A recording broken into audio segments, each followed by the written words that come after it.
ওখানে আবার কাটছে, এই যে চলে গেল সবটি। কি অবস্থা দেখো, মানুষগুলো ইঁটগুলোও সরাতে পারলো না। হ্যাঁ, আর এগুলো ইঁট দিয়েছিল আমাদের ওই গঙ্গা ভাঙনের রোধ করার জন্য, এগুলো ইঁট দিয়েছিল। এগুলো ইঁট খাঁচার ভিতরে এখানেই ফেলে রেখেছিল, এখানে যেখানে কাটছে এখানেই কাটছে।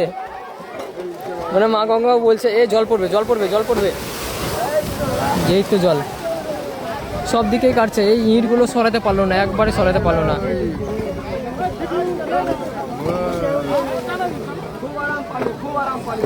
এই চলে গেল, একবারে চলে গেলো ইঁটটি সরাতে পারলো না, একবারেই পারলো না।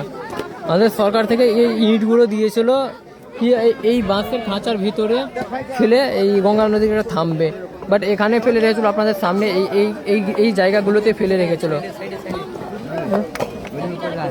ও দেবদা পিছনে দা, ওখানেও পড়ে গেল।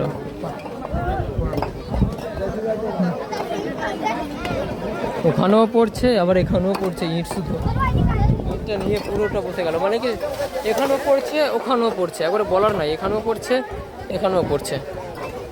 এই ইঁটটাকে পুরো নিয়ে বসে গেল, কতটি ইঁট ছিল সব চলে গেল। এই ইঁটগুলো নিয়ে চলে গেল রে, চলে গেল। না ডিপ আছে।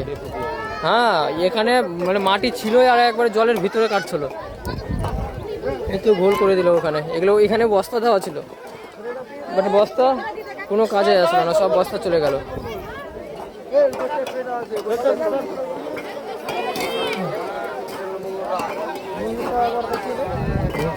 আরে মন্দির, হ্যাঁ মন্দির কিন্তু বেশি দূর নয়, এই যে মন্দির, এটা হচ্ছে আমাদের শিব মন্দির। একবারেই নাই, মানুষদের ভিড় দেখছো, ভিড়টাও প্রচুর পরিমাণের আছে। জায়গাটা হচ্ছে মালদা জেলা রতুয়া মহানন্দটোলা মুলিরামটোলা গ্রাম রতুয়ার মহানন্দটোলা, মালদা জেলা, ওয়েস্ট বেঙ্গল। এটা পুরোটা ফেটে আছে এখন, এই সামনে করে আছে। তো এই বলতে না বলতে মানে পড়ে যাচ্ছে, একবারে পড়ে যাচ্ছে বলতে না বলতেই।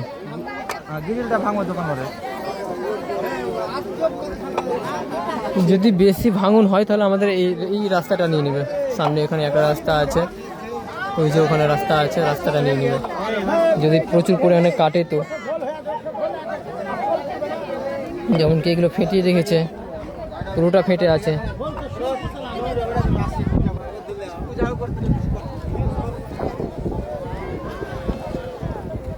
লোকজনকে দেখাবো না, শ্রীকান্ত টোলা